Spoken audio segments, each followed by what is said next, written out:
Dr. Martin Luther King Jr. was a minister, a civil rights leader, and a freedom fighter. He believed in equal rights, worked very hard for the benefit for African Americans. He said that all people should be treated equally and with respect. The United States ordered him the Medal of Freedom to declare his birthday a national holiday. We were here. Before the Pilgrims came on the Mayflower, we were here. Before the first cannon fight in the Revolutionary War, we were here.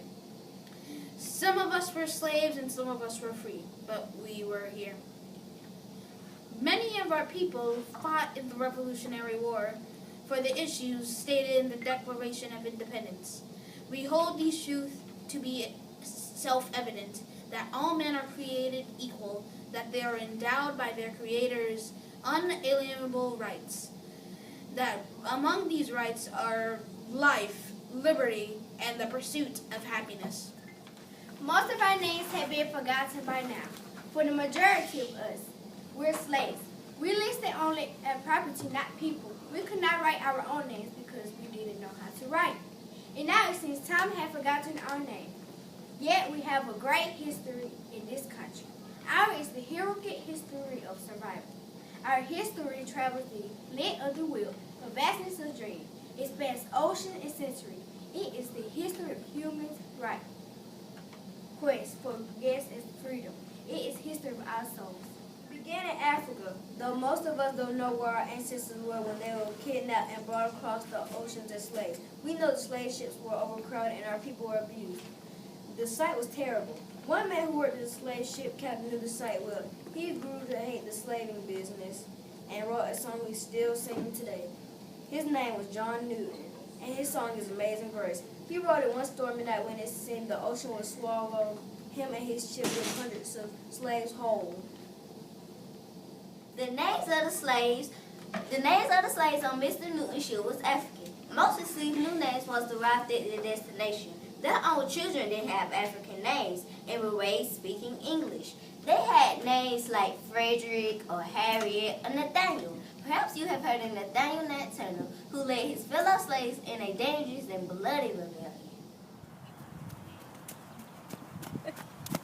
I was born the property of Benjamin Turner. I had a vision and I saw white spirits and black spirits engaged in battle. The sun was darkened, thunder rolled in heavens, blood flowed in screens, and I heard a voice saying, "Such is your look, such you are called to see. Let it come rough or smooth, you must surely bear." Nate Turner and many other slaves were executed after this rebellion. But many people, white and black, were listening anew to the messages of slaves and former slaves. Many people wanted to abolish, to get rid of it. They were called abolitionists. One of the most important men of race was Frederick Douglass. Like Nate Turner, he was born a slave, but he ran away from his master and became a great speaker. From the abolitionists standing before large audiences like this one, he would tell about his childhood and about the evil of slavery. My mother's visits to me were few, brief, and mostly made at night. Yet I shall never forget her expression when I told her I had had no food since morning, and that the mistress meant to starve the life out of me. There was pity in her glance at me. She gave me a large ginger cake. That night I learned I was not only a child, but somebody's child. The sweet cake my mother gave me was in the shape of a heart. On my mother's knee, I was a king upon his throne. But my triumph was short. I dropped off to sleep and waked in the morning, only to find my mother gone. I do not remember to have seen her after this. I learned, after my mother's death, that she could read. That a field hand should learn to read in any slave state is remarkable. But the achievement of my mother, considering the place, was extraordinary. Still, the dark night of slavery fell upon me. I languished until I felt a resurrection from the dark tomb of slavery to the heaven of freedom.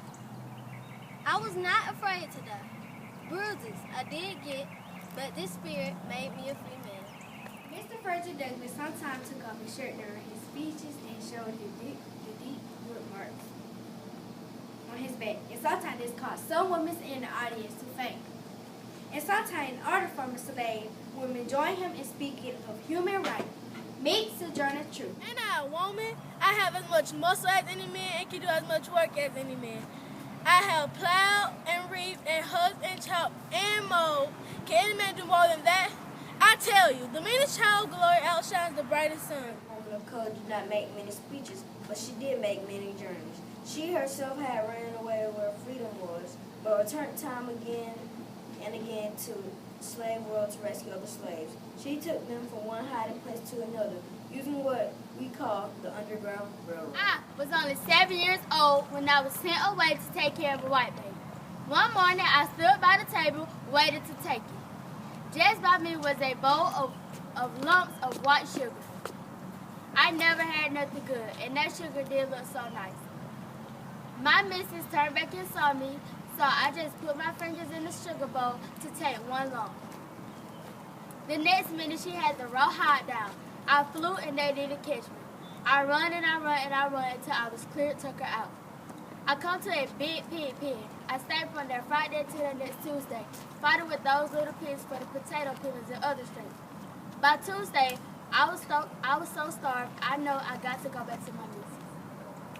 I hadn't got nowhere else to go, but years later, I did have someplace to go. Freedom. I took others with me. You see, there was one or two things I had a right to, liberty or death. If I could not have one, I will have the other, for no man should take me alive. You may not know that there were even slaves in Utah. When the pioneers came, they brought 3 colored servants with them in their very first company: Hark Lay, Oscar Crosby, and Green Flake. Green Flake was probably driving Greenham's young wagon. Years later, a pioneer recognition day, Green was honored. That a little girl asked him the question: Mr. Flake, what is it like to be a slave? You don't have to answer that, Mr. Flake. I want to answer it. Being a slave is all right if you just want to be a slave, that is, but many of us colored folks want a better life if we could find one.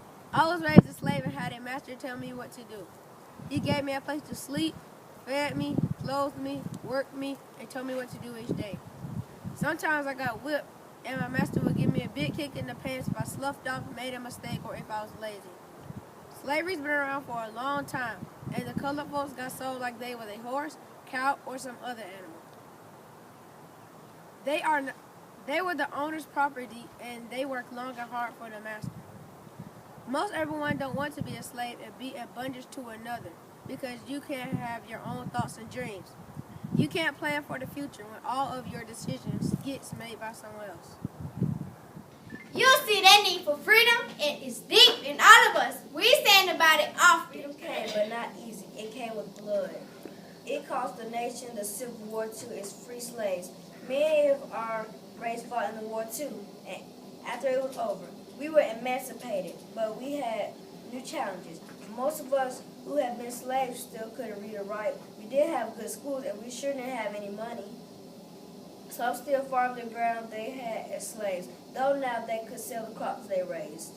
Others moved elsewhere in search of a better life. Some found it, some found only sorrow and We trouble. knew we needed education. We needed a vision of what we could be, not just what we've been. There were many who built schools to educate the freed slaves and their children.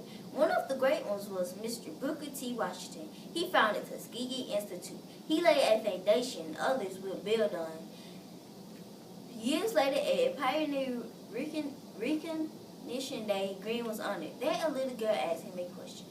Mr. Flake, what is it like to be a slave? I do not believe that any state should make a law that prevents an ignorant, poverty-stricken white man to vote, or prevents a black man in the same conditions from voting. It will soon become apparent that the white man begins treating a Negro out of his ballot, soon learns to treat a white man out of his. Booker T. Washington was famous in his day and respected, but full freedom was a long ways off for us. So there came a time when it was necessary to stand up for civil rights, or in one case, refuse to stand up.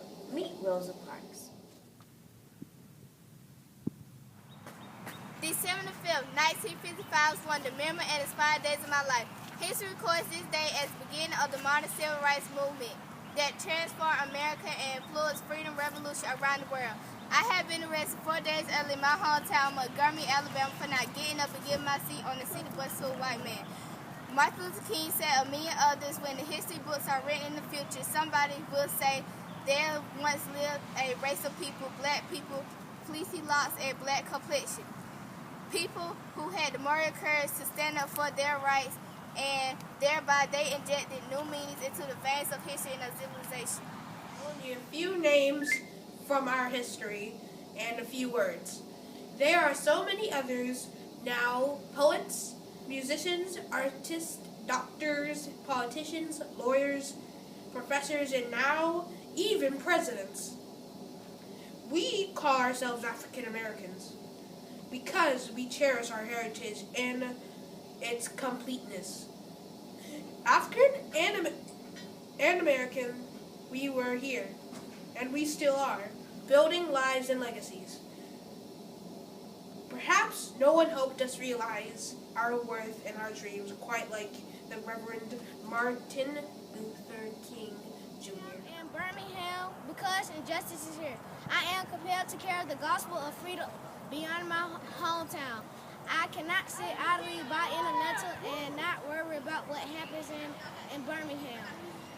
Injustice anywhere is a threat to justice everywhere. I have a dream that someday my 4 little children will not be judged about their color of skin, but the content of their character. I have a dream today. I have a dream today too. I hope each of you has a dream. And I hope each of you has the knowledge to know that your dream can come true. So lift up your heads and dream high. Dream that you can one day be a doctor, lawyer, teacher, scientist, or even president. For we know that our patchwork heritage is a strength, not a weakness. We are a nation of Christians, Muslims, Jews, Hindus, and non-believers. We are shaped by every language and culture drawn from every end of this earth. And because we have tasted the bitter sweat of civil war and segregation, we shall emerge stronger and more united from this dark chapter. We cannot help but to believe that the old hatred shall someday pass, and the lines of tribes shall soon dissolve. As the world gets smaller, our common humanity shall reveal itself, and America must play its role in ushering in a new era of peace. Hussein Obama II. He is an American politician who served as the 41st President of the United States, as well from 2009 to 2017. He was the first African American to serve as the president, as well as the first American born outside the continental USA to hold office. He lifted his head and made a sound decision. However, and voiced a difference in his life. Times have changed, and we are in a new era of peace. However, we must always lift every voice and sing.